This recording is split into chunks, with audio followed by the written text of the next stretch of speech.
और आज भगवंत मान ने बोला है कि और भी पकड़ेंगे, तो हमारे पास आए थे, अब अगर पकड़ लिया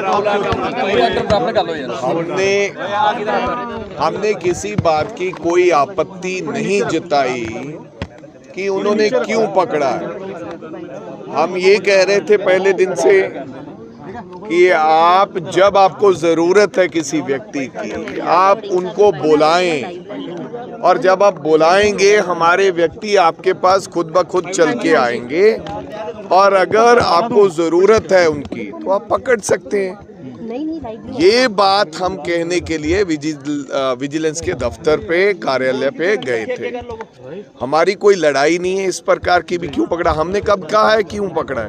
आपने देखा होगा रात को लोगों ने धरना दिया था, हमने कहा कि भाई धरना उठाइए, हम सामने बैठेंगे, हम किसी के काम में किसी के काम का कोई विरोध नहीं करेंगे, लेकिन पंजाब की जनता को ये बताने का काम करेंगे कि जिस प्रकार से ये कार्य और काम हो रहा है ये तरीका सही नहीं है। मैंने कल भी कहा और आज भी कह रहा हूँ कि आप दिल्ली में सीबीआई की बात कर रहे हैं, केजरीवाल सब खुद कह रहे हैं कि हम सब लोग जाएंगे सीबीआई ने जिसको गिरफ्तार करना कर ले, ये केजरीवाल साहब ने कहा है कि नहीं कहा है। और उनको हम भी ऐसे गए हैं, उनके रेड हुआ है, एफआईआर दर्ज हुई है। यहाँ आशु जी का नाम तो एफआईआर में था ही नहीं, पहले पकड़ते हैं फिर एफआईआर में नामजद करते हैं, पकड़ लिया नहीं पकड़ते हैं फिर नामजद करते हैं। उन्होंने एफआईआर किया, रेड किया, अभी तक बुलाया नहीं, सम्मन जारी होंगे, जब बुलाएंगे प्रक्रिया को फॉलो करेंगे। हम ये नहीं कहते कि वो सही कर रहे हैं या कोई फलां गलत कर रहा है, हमारे लिए तो कोई प्रक्रिया भी नहीं है। हमारे लिए तो कह दिया जाता है कि चला दो, इनको भी पकड़ लेना है। तो फिर क्या करते हैं कि विजिलेंस आ जाती है।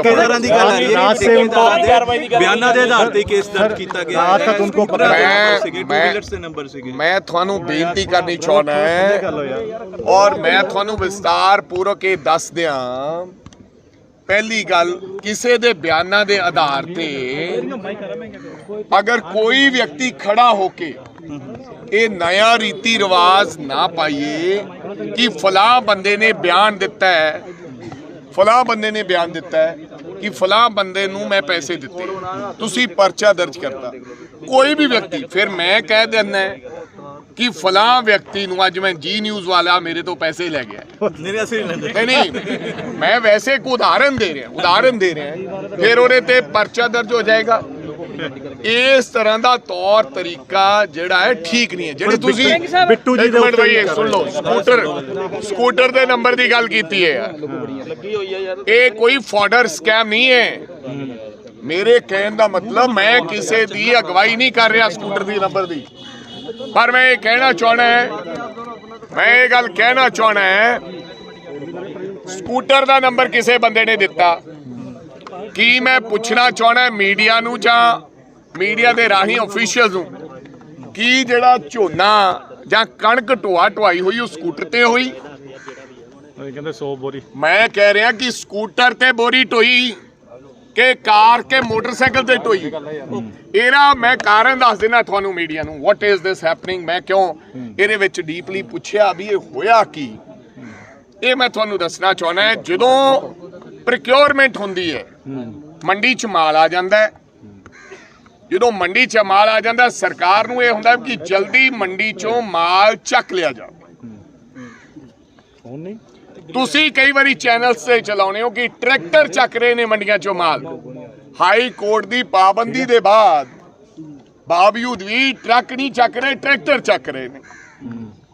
ये तुसी कहने हो, आप तुसी पंजाब दे बहुत सारे जिहड़े ट्रैक्टर है उन्हां दे नंबर नहीं है, क्योंकि बहुत पुराना 50,000 का टुटिया ट्रैक्टर हुंदा, किते ट्राली हुंदी है। मैं किसी ने पूछा भी ये होया क्यों, जिहड़ा गेट पास कटना है, वो गेट पास एक इंस्पैक्टर ने थल्लड़े, पता नहीं इंस्पैक्टर या कोई होर लैवल का बंदा जिहड़ा मंडी च मौजूद हुंदा है, वो गेट पास कटदा है। और कई बारी हुंदा है कि जिहड़ा कंट्रैक्ट बेसिस ते, क्योंकि ਮੰਡੀਆਂ ਜ਼ਿਆਦੇ ਹੁੰਦੀਆਂ, ਸਟਾਫ ਉਹਨਾਂ ਘੱਟ ਹੈ। ਇੱਕ ਵਿਅਕਤੀ ਕੋਲੇ 15 ਮੰਡੀਆਂ ਕਹਿ ਦਿੰਦੇ ਆ, ਮੰਡੀਆਂ ਉਨੀਆਂ ਉਹ ਪਹੁੰਚ ਨਹੀਂ ਕਰ ਸਕਦਾ, ਤਾਂ ਕੰਟਰੈਕਟ ਬੇਸਿਸ ਤੇ ਡਿਪਾਰਟਮੈਂਟ ਅੱਡ ਡਿਪਾਰਟਮੈਂਟ ਡੇਢ 2 ਮਹੀਨੇ ਵਾਸਤੇ ਬੰਦੇ ਰੱਖ ਲੈਂਦਾ।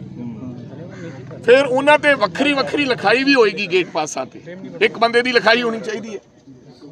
ਜਦੋਂ ਟਰੈਕਟਰ ਲੋਡ ਹੋ ਗਿਆ ਗੇਟ ਪਾਸ ਬੁੱਕ ਤੇ, ਉਹ ਆ ਕੇ ਕਹਿ ਦਿੰਦਾ ਜੀ ਮੇਰਾ ਟਰੈਕਟਰ ਲੋਡ ਹੋ ਗਿਆ, ਉੱਥੇ ਹੀ ਬੈਠਾ ਉਹ ਨੰਬਰ ਲਿਖਾ ਦਿੰਦਾ ਵੀ ਆਹ ਨੰਬਰ ਹੈ ਜੀ ਤੇ ਮੈਨੂੰ ਦਿਓ ਗੇਟ ਪਾਸ, ਮੈਂ ਜਾਵਾਂ। ਉਹਦੇ 'ਚ ਮਾਲ ਲੱਦਿਆ ਹੁੰਦਾ। ਮਾਲ ਮੈਨੂੰ ਲੱਗਦਾ ਜਿਹੜੀ ਫੂਡ ਐਂਡ ਸਿਵਲ ਸਪਲਾਈ ਹੈ ਕੁਆਂਟਲਾਂ ਦੇ ਜਾਂ ਬੋਰੀ ਦੇ ਹਿਸਾਬ ਨਾਲ ਪੈਸੇ ਦਿੰਦੀ ਹੈ, ਉਹ ਫਿਰ ਉਹ ਮਾਲ ਚੱਕਦਾ ਹੈ, ਸਰਕਾਰ ਦਾ ਮਾਲ ਚੱਕਦਾ ਹੈ।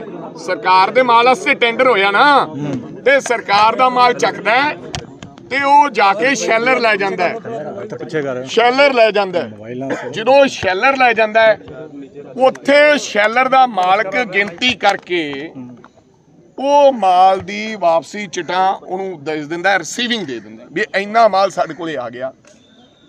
ਫਿਰ ਉਸ ਠੇਕੇਦਾਰ ਨੂੰ ਸਰਕਾਰ ਉਹਨਾਂ ਚਿੱਟਾਂ ਦੇ ਮੁਤਾਬਕ ਕਿ ਇੰਨਾ ਮਾਲ ਤੂੰ ਢੋਤਾ, ਤੈਨੂੰ ਪੈਸੇ ਇੰਨੇ ਤੇਰੇ ਬਣ ਗਏ, ਇਸ ਭਾਅ ਨਾਲ ਅਸੀਂ ਇਹਨੂੰ ਤੈਨੂੰ ਪੈਸੇ ਦੇਤੇ। ਫਿਰ ਸਰਦਾਰ ਸਾਹਿਬ 2 ਮਿੰਟ ਚੁੱਪ ਦਾ ਦਾਨ ਬਖਸ਼ੋਗੇ। ਫਿਰ ਜਿਹੜਾ ਸ਼ੈਲਰ ਚੋਂ ਜਿਹੜਾ ਮਾਲ ਲੱਗਿਆ ਹੁੰਦਾ ਸਰਕਾਰ ਦਾ, ਉਹਨੂੰ ਸ਼ੈਲਿੰਗ ਹੋ ਕੇ ਯਾਨੀ ਕਿ ਚਾਵਲ ਉਹਦਾ ਬਣ ਕੇ ਉਹ ਸ਼ੈਲਰ ਵਾਲਾ ਸਰਕਾਰ ਦੇ ਖਾਤੇ ਮਾਲ ਲਾ ਆਉਂਦਾ ਹੈ। ਸਰਕਾਰ ਦੇ ਖਾਤੇ ਜਦੋਂ ਮਾਲ ਲੱਗ ਜਾਂਦਾ ਹੈ ਤੇ ਫਿਰ FCI ਪੰਜਾਬ ਸਰਕਾਰ ਨੂੰ ਉਹ ਪੈਸਾ ਵਾਪਸ ਦੇ ਦਿੰਦੀ ਹੈ ਕਿ ਭਾਈ ਤੁਹਾਨੂੰ ਅਸੀਂ ਤੁਹਾਡਾ ਜ਼ਿਮੀਂਦਾਰ ਦਾ ਕਿਸਾਨ ਦਾ ਮਾਲ ਆਇਆ, ਅਸੀਂ ਉਹਨੂੰ ਲਾ ਲਿਆ, ਚੱਕਿਆ, ਤੁਸੀਂ ਸਾਨੂੰ ਪੈਸੇ ਦਿੱਤੇ ਜਿਹੜੀ CCI ਲਿਮਿਟ ਹੁੰਦੀ ਹੈ, ਤੇ ਅਸੀਂ ਹੁਣ ਤੁਹਾਨੂੰ ਮਾਲ ਤੁਹਾਡਾ ਜਮ੍ਹਾਂ ਕਰਾਤਾ ਤੇ ਪੈਸੇ ਕਟਾ ਕੇ ਸਾਨੂੰ ਵਾਪਸ ਕਰ ਦਿਓ। ਮੋਟਰਸਾਈਕਲ ਤੇ ਕੋਈ ਢੋਆ ਢਵਾਈ ਹੋਈ ਨਹੀਂ, ਮਾਲ ਜਾ ਹੀ ਨਹੀਂ ਸਕਦਾ ਮੋਟਰਸਾਈਕਲ ਤੇ। ਗਲਤੀ ਉਹ ਕਿਉਂ? ਮੋਟਰਸਾਈਕਲ ਦਾ ਨੰਬਰ ਪਿਆ, 1 ਮਿੰਟ, ਜਾਂ ਉਹ ਸਕੂਟਰ ਦਾ ਨੰਬਰ ਪਿਆ, ਉਹ ਟਰੈਕਟਰ ਵਾਲੇ ਨੇ ਲਿਖਾਇਆ, ਟਰੈਕਟਰ ਦਾ ਸਹੀ ਨੰਬਰ ਸੀਗਾ ਕਿ ਨਹੀਂ ਸੀਗਾ।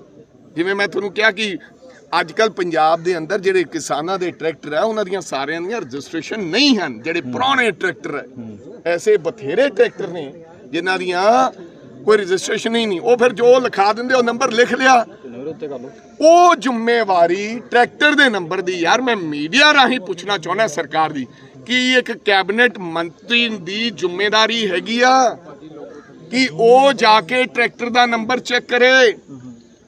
ਜੇ ਤਾਂ ਇਹ ਜ਼ਿੰਮੇਵਾਰੀ ਸਾਡੇ ਮੰਤਰੀ ਦੀ ਹੈ ਤਾਂ ਕੋਈ ਗੱਲ ਨਹੀਂ ਭਾਈ, ਪਰਮਾਤਮਾ ਤੁਹਾਨੂੰ ਚੜ੍ਹਦੀ ਕਲਾ ਰੱਖੇ, ਤੁਸੀਂ ਸਾਡਾ ਬੰਦਾ ਫੜ ਲਿਆ ਹੈ। ਵੜਿੰਗ ਸਾਹਿਬ 1 ਮਿੰਟ ਮੈਡਮ, ਮੈਨੂੰ ਗੱਲ ਪੂਰੀ ਕਰ ਲੈਣ ਦਿਓ। ਜੇ ਉਹਦੀ ਜ਼ਿੰਮੇਵਾਰੀ ਨਹੀਂ ਹੈ, ਤੁਸੀਂ ਠੇਕੇਦਾਰ ਫੜਿਆ ਹੈ ਤੇ ਠੇਕੇਦਾਰ ਨੇ ਤੁਸੀਂ ਕਹਿੰਦੇ ਹੋ ਵੀ ਇਹਨਾਂ ਨੇ ਨਾਂ ਲੈ ਤੇ ਉਹਦਾ ਕੋਈ ਸਬੂਤ ਪੈਸੇ ਦਿੱਤੇ ਦਾ, ਪੈਸੇ ਨਗਦ ਦਿੱਤੇ, ਕੋਈ ਟ੍ਰਾਂਜੈਕਸ਼ਨ ਹੈ, ਫਲਾਂ ਹੈ। ਵੈਸੇ ਤਾਂ ਅਕਸਰ ਹੀ ਕਿਹਾ ਜਾਂਦਾ ਕਿ ਫਲਾਂ ਪ੍ਰਾਪਰਟੀ ਫਲਾਣੇ ਬੰਦੇ ਦੀ ਹੈ, ਫਲਾਂ ਪ੍ਰਾਪਰਟੀ ਫਲਾਣੇ ਬੰਦੇ ਦੀ ਹੈ, ਫਲਾਂ। ਜਿੰਨਾ ਚਿਰ ਕਾਗਜ਼ੀ ਪੱਤਰੀ ਕੋਈ ਚੀਜ਼ ਨਹੀਂ ਹੈ, ਤੁਸੀਂ ਕਾਨੂੰਨ ਦੇ ਸਾਹਮਣੇ ਕਿੱਦਾਂ ਸਾਬਿਤ ਕਰੋਗੇ ਕਿ ਇਹ ਫਲਾਣੇ ਨੂੰ ਪੈਸੇ ਦਿੱਤੇ, ਕਾਰੇ ਚੈੱਕ ਨਾ ਦਿੱਤੇ, ਕਾਰੇ ਨਾਲ ਪੈਸੇ ਦਿੱਤੇ? ਉਸ ਵੇਲੇ ਦੀ ਕੋਈ ਵੀਡੀਓ ਹੈ, ਕੋਈ ਵੌਇਸ ਨੋਟ ਹੈ ਵੀ ਮੈਂ ਫਲਾਂ ਸਮਝਦੀ ਹੈ। ਜੇ ਐਸਾ ਕੋਈ ਸਬੂਤ ਨਹੀਂ ਹੈ ਤੇ ਤੁਸੀਂ ਇੱਕ ਬੰਦੇ ਦੇ ਕਹਿਣ ਤੇ ਲਿਆ ਕੇ ਤੁਸੀਂ ਇੱਕ ਮੰਤਰੀ, ਕੈਬਨਿਟ ਰੈਂਕ ਦੇ ਮੰਤਰੀ ਨੂੰ ਫੜ ਲਿਆ। ਇਸੇ ਕਰਕੇ ਮੈਂ ਕਹਿੰਦਾ ਪ੍ਰਕਿਰਿਆ ਚੰਗੀ ਨਹੀਂ ਹੈ। ਤਾਂ ਕੱਲ ਨੂੰ ਕੋਈ ਵੀ ਵਿਅਕਤੀ ਖੜਾ ਹੋ ਕੇ ਕਿਸੇ ਦੇ ਖਿਲਾਫ ਵੀ ਕੋਈ वड़िंग साहब उस तो बाद जब बिट्टू जी को भी वड़िंग साहब बिट्टू जी के ऊपर भी FIR करने जा रही है सरकार। मैं आपको ये कहना चाहता हूँ, दिल्ली की बात भी, मैं किसी एजेंसी को ये नहीं कहना चाहता कि वो जायज काम कर रहे हैं। एजेंसीज का दिल्ली स्तर पर भी, दिल्ली के लेवल पर भी सरकारें, ये नई रवायत पड़ गई। आप मैंने कल देखा था वो इमरान खान के ऊपर टेररिस्ट एक्ट लगा दिया गया है पाकिस्तान में। अब इमरान खान कोई आतंकवादी तो नहीं हो सकता जो देश का प्रधानमंत्री रहा है, और पहले भी ये फितरत रही है, जो देश का प्रधानमंत्री होता है उसको पकड़ के सलाखों के पीछे। हिंदुस्तान पाकिस्तान बनने जा रहा है, हिंदुस्तान पाकिस्तान बनने जा रहा है। एजेंसीज को ऐसा काम नहीं करना चाहिए, गलत एजेंसीज का इस्तेमाल नहीं होना चाहिए, चाहे वो दिल्ली में हो रहा है, चाहे में पंजाब में हो रहा है। लेकिन आम आदमी पार्टी की सरकार अब अपने आदमी के साथ खड़ी होती है तो कह रहे हैं हमारे वाले कट्टर ईमानदार है। आप बिल्कुल हम नहीं आएंगे, हम यहाँ पर उनके साथ देने के लिए नहीं आएंगे। हम प्रदर्शन नहीं कर रहे, हम विरोध नहीं कर रहे, हम विजिलेंस के काम में किसी प्रकार का विघन नहीं डाल रहे, वो नहीं कर रहे। उत्थे तो वो कहने भी साडे वाले कट्टर ईमानदार है, असी सारे नाल जावांगे। अगर असी कहने भी साडे वाले दे कोई सबूत ही नहीं है, वो ਜਿਹੜੀ ਪਾਲਿਸੀ ਹੈ ਤੁਸੀਂ ਉਹਨਾਂ ਨੂੰ ਪਾਲਿਸੀ ਦੇ ਹਿਸਾਬ ਤੇ ਮਨੀਸ਼ ਸੋਡੀਆ ਜੀ ਨੂੰ ਘੇਰ ਰਹੇ ਆ ਵੀ ਪਾਲਿਸੀ ਦੇ ਵਿੱਚ ਦਿੱਕਤ ਹੈ। ਸਾਡੀ ਪਾਲਿਸੀ ਉਹਦਾ ਕੈਬਨਿਟ 'ਚੋਂ ਅਪਰੂਵ ਹੁੰਦੀ ਹੈ, ਫਿਰ ਉਸ ਪਾਲਿਸੀ ਨੂੰ ਹਾਈ ਕੋਰਟ ਦੇ ਵਿੱਚ ਚੈਲੰਜ ਕੀਤਾ ਜਾਂਦਾ ਹੈ तमाम ਲੋਕਾਂ ਦੇ ਦੁਆਰਾ। ਫਿਰ ਹਾਈ ਕੋਰਟ ਫਿਰ ਅਪਰੂਵਲ ਦਿੰਦਾ ਕਿ ਜਿਹੜੀ ਪਾਲਿਸੀ ਹੈ ਉਹ ਸਹੀ ਬਣੀ ਹੈ। FIR 'ਚ ਵੀ ਲਿਖਿਆ ਪਾਲਿਸੀ ਸਹੀ ਬਣੀ ਹੈ। ਮੰਤਰੀ ਨੇ ਪਾਲਿਸੀ ਬਣਾਉਣੀ ਹੈ ਕਿ ਮੰਤਰੀ ਨੇ ਮੰਡੀ 'ਚੋਂ ਮਾਲ ਸਕੂਟਰ ਤੇ ਢੋਣਾ ਹੈ ਜਾਂ ਕਾਰ ਤੇ ਢੋਣਾ, ਇਹ ਮੰਤਰੀ ਦਾ ਕੰਮ ਨਹੀਂ। ਫਿਰ ਤਾਂ ਇੱਕ ਪ੍ਰਕਿਰਿਆ ਥੱਲੇ ਲੈ ਕੇ ਸਾਰਾ 200 ਬੰਦਾ ਲਿਆਓ। राजा साहब कल बिट्टू जी ने जिस तरह रोका, 200 ਬੰਦਾ बिट्टू जी के ऊपर भी कार्रवाई करने जा रही है। तक 3 लेयर ਦੀ ਬੈਰੀਕੇਡਿੰਗ ਕਰ ਦਿੱਤੀ ਜਾਂਦੀ ਹੈ। ਉਸ ਤੋਂ ਬਾਅਦ ਸਰ ਕੱਲ ਬਿੱਟੂ ਜੀ ਨੇ ਰੋਕਾ, ਬਿੱਟੂ ਜੀ ਦੇ ਉੱਪਰ ਗੱਲ ਕਹੀ ਗਈ ਹੈ ਕਿ ਉਹ ਖਿੱਚ ਥਰੂ ਕਰਨਾ ਚਾਹੁੰਦੇ ਸੀਗੇ, ਬਸ ਉਹਨਾਂ ਦਾ ਇਹ ਹੈ ਕਿ ਚੱਕ ਕੇ ਲੈ ਜਾਓ। ਇਹਦੇ ਪਿੱਛੇ ਕੀ ਉਹਨਾਂ ਦਾ ਤੁਸੀਂ ਦੇਖੋ ਰੋਲ ਕੀ ਦਿਖਾਉਣਾ, ਦੇਖੋ ਕਿਸੇ ਵਿਅਕਤੀ ਨੂੰ ਦਿਖਾਉਣਾ, ਇਹਨੂੰ ਵਾਲ ਕੱਟਦੇ ਨੂੰ ਫੜ ਲਿਆ ਜਾਂ ਜਾਣ ਬੁੱਝ ਕੇ ਘਰ ਦੀ ਤਲਾਸ਼ੀ ਲੈਣੀ। ਘਰ ਦੀਆਂ ਜਵਾਕੜੀਆਂ ਨਿੱਕੀਆਂ ਨਿੱਕੀਆਂ ਕੁੜੀਆਂ 18-20 ਸਾਲ ਦੀਆਂ ਦੇ ਉਹਦੇ ਕੱਪੜੇ ਫਰੋਲਣੇ, ਕੱਪੜੇ ਫਰੋਲ ਕੇ ਹਰ ਧੀ ਭੈਣ ਦੀ ਮਾਂ ਦੀ ਇੱਜ਼ਤ ਦਾ ਮਸਲਾ ਹੁੰਦਾ ਹੈ। ਜਦੋਂ ਤੁਹਾਡੀ ਕੱਪੜ ਕੋਈ ਫਰੋਲ ਲੇ ਤੇ ਤੁਹਾਡੇ ਬੱਚੀਆਂ ਦੇ ਕੱਪੜੇ ਕੱਢ ਕੇ ਬਾਹਰ ਸੁੱਟੇ ਜਾਣ, ਇਹ ਚਾਹੇ ਕੋਈ ਵਿਅਕਤੀ ਹੈ, ਚਾਹੇ ਕਿਸੇ ਪਾਰਟੀ ਦਾ, ਚਾਹੇ ਗਰੀਬ ਹੈ, ਚਾਹੇ ਅਮੀਰ ਹੈ, ਇਹ ਕਿਸੇ ਨੂੰ ਅਧਿਕਾਰ ਨਹੀਂ ਹੈ। ਤੇ ਫਿਰ ਉਹਨਾਂ ਨਿੱਕੀਆਂ ਬੱਚੀਆਂ ਦੇ ਕੱਪੜੇ ਫਰੋਲਣ ਦੇ ਬਾਅਦ ਧੀਆਂ ਧਿਆਣੀਆਂ ਸਭ ਦੀਆਂ ਇੱਕ ਹੈ, ਮਾਵਾਂ ਭੈਣਾਂ ਸਭ ਦੀਆਂ ਇੱਕ ਹੈ। ਘਰ ਵਾਲੀਆਂ ਭਾਵੇਂ ਦੁਸ਼ਮਣ ਦੀ ਵੀ ਭੈਣ ਘਰ ਵਾਲੀ ਹੋਵੇ, ਉਹ ਸਾਡੀ ਭੈਣ ਲੱਗਦੀ ਹੈ। ਵਿਜੀਲੈਂਸ ਦੇ ਕਰਮਚਾਰੀ 15 ਬੰਦੇ ਅੰਦਰ ਵੜ ਕੇ ਕੱਪੜੇ, ਸਾੜੀਆਂ, ਹੋਰ ਐਸੀਆਂ ਚੀਜ਼ਾਂ ਜਿਹੜੀਆਂ ਸ਼ਰਮਸਾਰ ਹੁੰਦੀਆਂ, ਸਾਡੀਆਂ ਇੱਜ਼ਤ ਦੀਆਂ ਹੁੰਦੀਆਂ, ਉਹ ਫਰੋਲ ਕੇ ਸਿੱਟੇ ਜਾਣੇ ਕੋਈ ਚੰਗੀ ਗੱਲ ਨਹੀਂ ਹੈ। ਤੇ ਇਹ ਸਭ ਕਰਨ ਦੇ ਬਾਵਜੂਦ ਤੁਹਾਨੂੰ 1 ਰੁਪਿਆ ਨਾ ਮਿਲਿਆ ਹੋਵੇ, ਇਹ ਤੁਹਾਡੀ ਮਰਜ਼ੀ ਹੈ, ਕੋਈ ਗੱਲ ਨਹੀਂ। पर वड़िंग साहब बिट्टू जी ने जिस तरह से रोका था, बिट्टू जी के ऊपर कार्रवाई करने के लिए लिखा गया है। विजय सिंगला खिलाफ कोई सबूत नहीं हाल तक सरकार पेश कर पाई कि यार मैं कह रहे हैं अल्टीमेटली ਇਹਨਾਂ ਗੱਲਾਂ 'ਚ ਕੋਈ ਦਮ ਨਹੀਂ ਰਹਿਣਾ। 2G ਸਕੈਮ ਹੋਇਆ ਸੀ, 2 ਲੱਖ ਕਰੋੜ ਰੁਪਏ ਦਾ ਘਪਲਾ। ਮੈਨੂੰ ਲੱਗਦਾ ਤੁਸੀਂ 25-30 ਪੱਤਰਕਾਰ ਖੜੇ ਹੋ, ਮੈਨੂੰ ਦੱਸ ਦਿਓ ਤੁਹਾਨੂੰ ਕਿਸੇ ਨੂੰ ਨੌਲੇਜ ਹੈਗੀ ਹੈ 2G ਸਕੈਮ ਬਾਰੇ? ਕਿਸੇ ਨੂੰ ਨਹੀਂ ਪਤਾ ਉਹ 2G ਸਕੈਮ ਹੈ ਕਿ ਤੁਸੀਂ ਕਹਿੰਦੇ ਇੱਕ ਟੈਲੀਕਾਮ ਸਕੈਮ ਹੈ, ਮੈਨੂੰ ਵੀ ਨਹੀਂ ਪਤਾ। ਪਰ ਉਹ ਚੱਲਿਆ ਕਿ 2 ਲੱਖ ਕਰੋੜ ਰੁਪਏ ਦਾ ਘਪਲਾ ਚਲਾਤਾ CBI। ਅੰਤ ਕੀ ਹੋਇਆ? 6 ਮਹੀਨੇ ਉਹ ਕਾਨੂੰਨ ਮੂਜੀ ਤੇ ਉਹ ਇਹ ਰਾਜਾ ਅੰਦਰ ਵੀ ਰਹਿ ਕੇ ਆਏ, ਲੇਕਿਨ ਬਾਈ ਇੱਜ਼ਤ ਬਰੀ ਕਰ ਦਿੱਤਾ ਗਿਆ। ਅੱਜ ਫੇਰ ਉਸੇ DMK ਦੀ ਸਰਕਾਰ ਤਮਿਲਨਾਡੂ 'ਚ ਬਣੀ। ਠੀਕ ਹੈ, ਇਹ ਲੋਕਾਂ ਦੀਆਂ ਨਜ਼ਰਾਂ 'ਚ ਕੁਝ ਲੋਕਾਂ ਨੂੰ ਇਸ ਤਰ੍ਹਾਂ ਦੀ ਕਹਾਣੀ ਬਣਾ ਕੇ ਇਹ ਸਾਡੇ ਹਾਲਾਤ ਐਸੇ ਬਣਾਉਣਾ ਚਾਹੁੰਦੇ ਹਨ। ਉਹ ਜਿਸ ਤਰ੍ਹਾਂ ਫਰਾਰ ਦੱਸਿਆ ਜਾ ਰਿਹਾ ਉਸ ਵਾਲੇ ਕਿ ਗਲਤ ਮੈਸੇਜ ਨਹੀਂ ਜਾਂਦਾ ਯਾਰ। ਹੁਣ ਮੀਨੂ ਮਲਹੋਤਰਾ, ਦੇਖੋ ਗੱਲ ਸੁਣ, ਕੌਣ ਹੈ ਮੀਨੂ ਮਲਹੋਤਰਾ? ਪਹਿਲੀ ਗੱਲ ਦੱਸ ਦਿਆਂ ਕਿ ਆਸ਼ੂ ਜੀ ਦਾ ਕੋਈ ਵੀ ਮੀਨੂ ਮਲਹੋਤਰਾ PA ਨਹੀਂ। ਜਾਣਕਾਰ ਹੋ ਸਕਦਾ ਹੈ, ਦੋਸਤ ਹੋ ਸਕਦਾ ਹੈ, ਪਰ ਕੋਈ PA ऑफिशियल ਕਿਸੇ ਪ੍ਰਕਾਰ ਦਾ ਮੀਨੂ ਨਹੀਂ ਹੈ।